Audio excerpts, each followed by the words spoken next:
Se tu estás a seguir esta leitura completa da Bíblia em um ano, quero te dar os parabéns por esta decisão. Quero te fazer um convite para tu reservares um caderno diário. Vai ser o teu caderno diário para o teu devocional. Porque o mais importante não é o quanto tu lês da Bíblia, mas sim o quanto isso transformou-te internamente. Lembra-te que o mais importante não é o quanto tu leste, e sim, em cada leitura, o quanto tu estás a ser transformado à imagem de Jesus Cristo. E Ele é a imagem de Deus. Amém? Mateus, capítulo 25. A parábola das 10 virgens. Então, o reino dos céus será como as 10 virgens que pegaram as suas lamparinas e saíram para encontrar-se com o noivo. 5 delas eram insensatas e 5 prudentes. As 5 insensatas não levaram óleo suficiente para as lamparinas, mas as outras 5 tiveram o bom senso de levar óleo de reserva. Como o noivo demorou a chegar, todas ficaram sonolentas e adormeceram. À meia-noite foram acordadas pelo grito: "Vejam, o noivo está a chegar! Saiam para recebê-lo!" Todas as virgens levantaram-se e prepararam as suas lamparinas. Então, as 5 insensatas pediram às outras: "Por favor, deem-nos um pouco de óleo, pois as nossas lamparinas estão a apagar-se." As outras, porém, responderam: "Não temos o suficiente para todas. Vão e comprem óleo para vocês." Quando estavam fora a comprar o óleo, o noivo chegou. Então as 5 que estavam preparadas entraram com ele no banquete de casamento e a porta foi trancada. Mais tarde, quando as outras 5 voltaram, ficaram do lado de fora, chamando: "Senhor, Senhor, abra-nos a porta." Mas ele respondeu: "A verdade é que não as conheço. Portanto, vigiem, pois não sabem o dia nem a hora da volta." A parábola dos 3 servos. O reino dos céus também pode ser ilustrado com a história de um homem que estava a fazer uma longa viagem. Ele reuniu os seus servos e lhes confiou o seu dinheiro, dividindo-o de forma proporcional à capacidade deles. Ao primeiro, entregou 5 talentos, ao segundo, 2 talentos e ao último, 1 talento. Então foi viajar. O servo que recebeu 5 talentos começou a investir o dinheiro e ganhou outros 5. O servo que recebeu 2 talentos também se pôs a trabalhar e ganhou outros 2. Mas o servo que recebeu 1 talento cavou um buraco no chão e ali escondeu o dinheiro do seu senhor. Depois de muito tempo, o senhor voltou de viagem e o chamou para prestarem contas de como haviam usado o dinheiro. O servo ao qual ele havia confiado 5 talentos se apresentou com mais 5. "O senhor deu-me 5 talentos para investir e eu ganhei mais 5. O senhor disse: "Muito bem, meu servo bom e fiel. Você foi fiel na administração dessa quantia pequena. Agora eu lhe darei muitas outras responsabilidades. Venha celebrar comigo." O servo que havia recebido 2 talentos se apresentou e disse: "O senhor deu-me 2 talentos para investir e eu ganhei mais 2. O senhor disse: "Muito bem, meu servo bom e fiel. Você foi fiel na administração dessa quantia pequena e agora lhe darei muitas outras responsabilidades. Venha celebrar comigo." Por último, o servo que havia recebido 1 talento veio e disse: "Eu sabia que o senhor é um homem severo que colhe onde não plantou e ajunta onde não semeou. Tive medo de perder o seu dinheiro, por isso o escondi na terra. Aqui está ele. O senhor, porém, respondeu: servo mau e preguiçoso. Se você sabia que eu colho aonde não plantei e ajunto aonde não semeei, por que é que não depositou o meu dinheiro? Pelo menos eu teria recebido juros.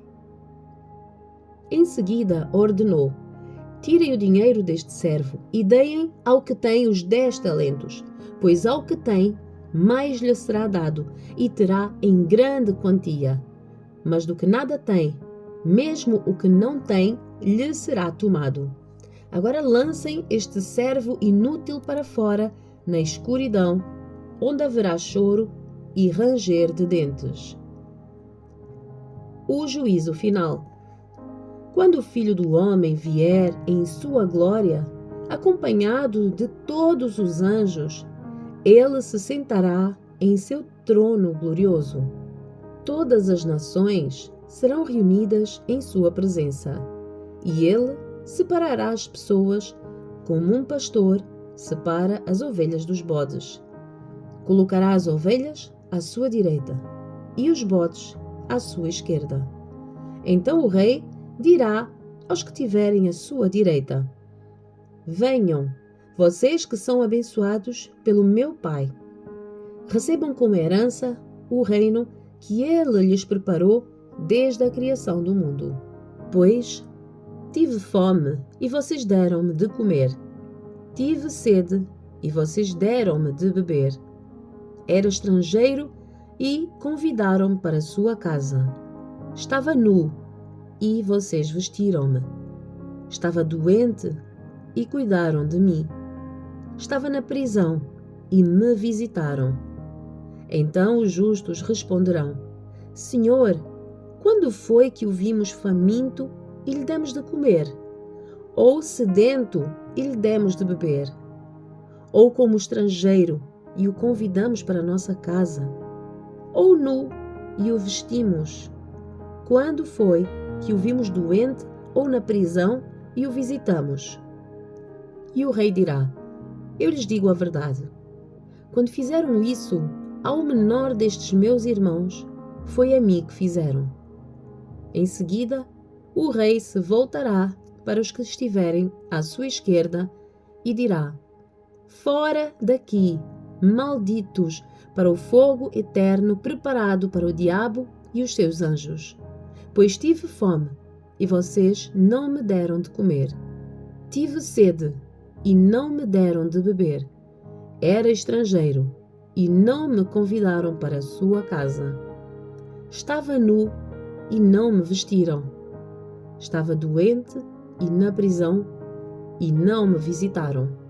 Então eles dirão: Senhor, quando o vimos faminto, sedento, como estrangeiro, nu, doente ou na prisão e não o ajudamos? Ele responderá: eu lhes digo a verdade. Quando se recusam a ajudar o menor destes meus irmãos e irmãs, foi a mim que se recusaram a ajudar. E estes irão para o castigo eterno, mas os justos irão para a vida eterna. Mateus, capítulo 26. A conspiração para matar Jesus. Quando Jesus terminou de falar todas estas coisas, disse aos seus discípulos: como vocês sabem, a Páscoa começa daqui a 2 dias, e o Filho do Homem será entregue para ser crucificado.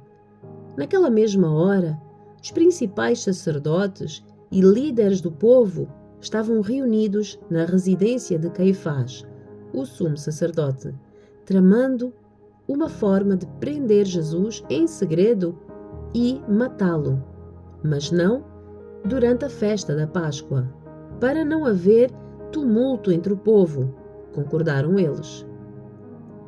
Enquanto isso, Jesus estava em Betânia, na casa de Simão, o leproso. Quando ele estava à mesa, uma mulher entrou com um frasco de alabastro, contendo um perfume caro, e derramou o perfume sobre a cabeça dele. Ao ver isso, os discípulos ficaram indignados. Que desperdício, disseram. O perfume poderia ter sido vendido por um alto preço e o dinheiro dado aos pobres. Jesus, sabendo do que falavam, disse: Por que criticam esta mulher por ter feito algo tão bom para mim? Vocês sempre terão os pobres em seu meio, mas nem sempre terão a mim. Ela derramou este perfume em mim a fim de preparar o meu corpo para o sepultamento. Eu lhes garanto, onde quer que as boas novas sejam anunciadas pelo mundo, o que esta mulher fez será contado e dela se lembrarão. Judas concorda em trair Jesus. Então, Judas Iscariotes, um dos 12, foi aos principais sacerdotes e perguntou: Quanto vocês me pagarão se eu lhes entregar Jesus? E eles lhe deram 30 moedas de prata. Daquele momento em diante, Judas começou a procurar uma oportunidade para trair Jesus. A última Páscoa. No primeiro dia da festa dos pães sem fermento, os discípulos vieram a Jesus e perguntaram: Onde quer que preparemos a refeição da Páscoa? Ele respondeu: Assim que entrarem na cidade, verão determinado homem. Digam-lhe: O mestre diz: O meu tempo chegou e comerei em sua casa a refeição da Páscoa com os meus discípulos. Então, os discípulos fizeram como Jesus os havia instruído, e ali prepararam a refeição da Páscoa. Ao anoitecer, Jesus estava à mesa com os 12. Enquanto comiam, disse: Eu lhes digo a verdade, um de vocês vai me trair. Muitos aflitos, eles protestaram, um após o outro: Certamente não serei eu, Senhor. Jesus respondeu: Um de vocês, que acabou de comer da tigela comigo, vai me trair.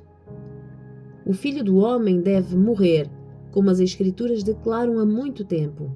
Mas que terrível será para aquele que o trair. Para esse homem, seria melhor não ter nascido. Judas, aquele que o trairia, também disse: Certamente não serei eu, Rabi. E Jesus respondeu: É como você diz. Enquanto comiam, Jesus tomou o pão e o abençoou. Em seguida, partiu em pedaços e deu aos discípulos, dizendo: Tomem e comam, porque este é o meu corpo. Então tomou o cálice de vinho e agradeceu a Deus. Depois entregou-o aos discípulos e disse: Cada um beba dele, porque este é o meu sangue, que confirma a aliança. Ele é derramado como sacrifício para perdoar os pecados de muitos. Prestem atenção ao que eu lhes digo: não voltarei a beber vinho até aquele dia em que com vocês beberei vinho novo no reino do meu Pai. Então cantaram um hino e saíram para o Monte das Oliveiras. Jesus prediz a negação de Pedro. No caminho, Jesus disse: Esta noite todos vocês me abandonarão, pois as Escrituras dizem: Deus ferirá o pastor e as ovelhas do rebanho serão dispersas. Mas depois de ressuscitar, irei adiante de vocês à Galileia. Pedro declarou: Pode ser que todos os outros o abandonem, mas eu jamais o abandonarei. Jesus respondeu: Eu lhe digo a verdade. Esta mesma noite, antes que o galo cante, você me negará 3 vezes. Pedro, no entanto, insistiu: Mesmo que eu tenha de morrer ao seu lado, jamais o negarei. E todos os outros discípulos disseram o mesmo. Jesus ora no Getsêmani. Então Jesus foi com eles a um lugar chamado Getsêmani e disse: Sentem-se aqui, enquanto vou ali orar. Levou consigo Pedro e os 2 filhos de Zebedeu e começou a ficar triste e angustiado. A minha alma está profundamente triste a ponto de morrer, disse ele. Fiquem aqui e vigiem comigo. Ele avançou um pouco, curvou-se com o rosto no chão e orou. Meu Pai, se for possível, afasta de mim este cálice. Contudo, que seja feita a tua vontade e não a minha. Depois, voltou aos discípulos e os encontrou a dormir. Vocês não puderam vigiar comigo nem por 1 hora, disse ele a Pedro. Vigiem e orem para que não cedam à tentação, pois o espírito está disposto, mas a carne é fraca. Então, os deixou pela 2ª vez e orou. Meu Pai, se não for possível afastar de mim este cálice sem que eu o beba, faça-se a tua vontade. Quando voltou pela 2ª vez, encontrou-os a dormir de novo, pois não conseguiam manter os olhos abertos. Foi orar pela 3ª vez, dizendo novamente as mesmas coisas. Em seguida, voltou aos discípulos e lhes disse: Como é que vocês ainda dormem e descansam? Vejam, chegou a hora. O Filho do Homem está para ser entregue nas mãos de pecadores. Levantem-se e vamos. O meu traidor chegou. Jesus é traído e preso. Enquanto Jesus ainda falava, Judas, um dos 12, chegou com uma grande multidão, armada de espadas e pedaços de paus. Tinham sido enviados pelos principais sacerdotes e líderes do povo. O traidor havia combinado com eles um sinal. Vocês saberão a quem devem prender quando eu o cumprimentar com um beijo. Então Judas veio diretamente a Jesus. Saudações, Rabi! Exclamou ele e o beijou. Jesus disse: Amigo, faça de uma vez o que veio fazer. Então os outros agarraram Jesus e o prenderam. Um dos que estavam com Jesus puxou a espada e feriu o servo do sumo sacerdote, cortando-lhe a orelha.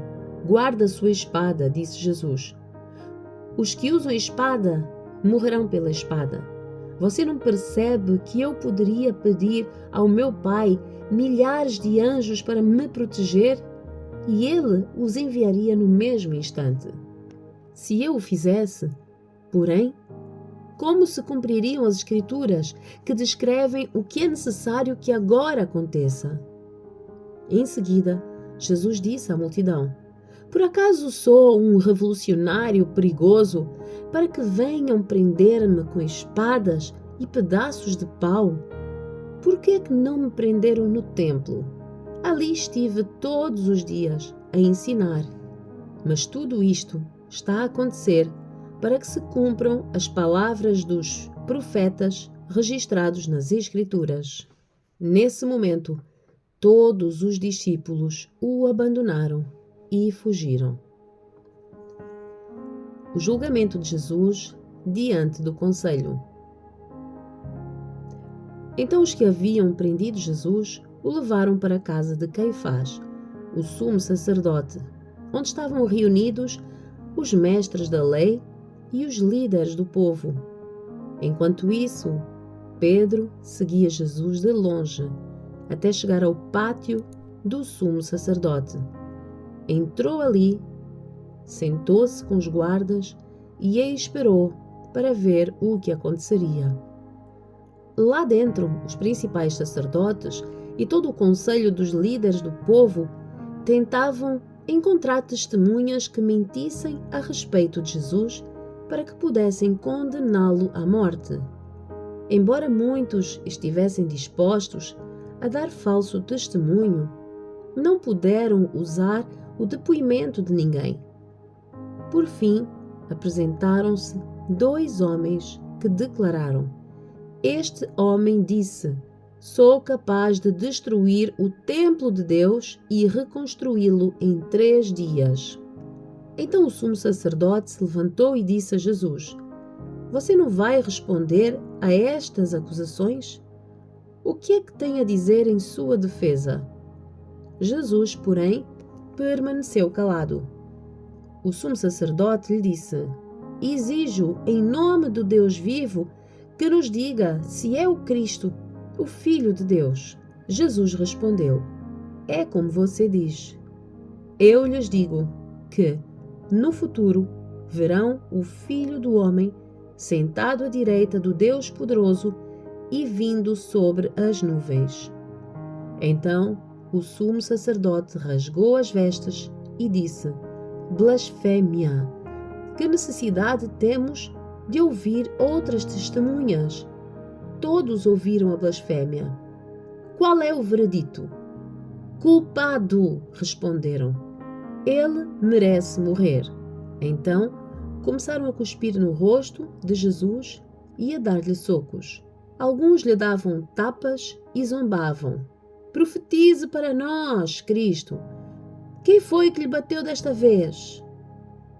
Enquanto isso, Pedro estava sentado do lado de fora, no pátio. Uma criada foi até ele e disse: Você é um dos que estavam com Jesus, o Galileu. Mas Pedro o negou diante de todos. Não sei do que você está a falar, disse. Mais tarde, junto ao portão, outra criada o viu e disse aos que estavam ali: Este homem estava com Jesus de Nazaré. Novamente Pedro o negou, desta vez com juramento. Nem mesmo conheço este homem, disse ele. Pouco depois, alguns dos outros ali presentes vieram a Pedro e disseram: Você deve ser um deles. Percebemos pelo seu sotaque galileu. Pedro jurou: Que eu seja amaldiçoado se estiver a mentir. Não conheço esse homem. E imediatamente o galo cantou. Então Pedro se lembrou das palavras de Jesus: Antes que o galo cante, você me negará 3 vezes. E saiu dali, chorando amargamente.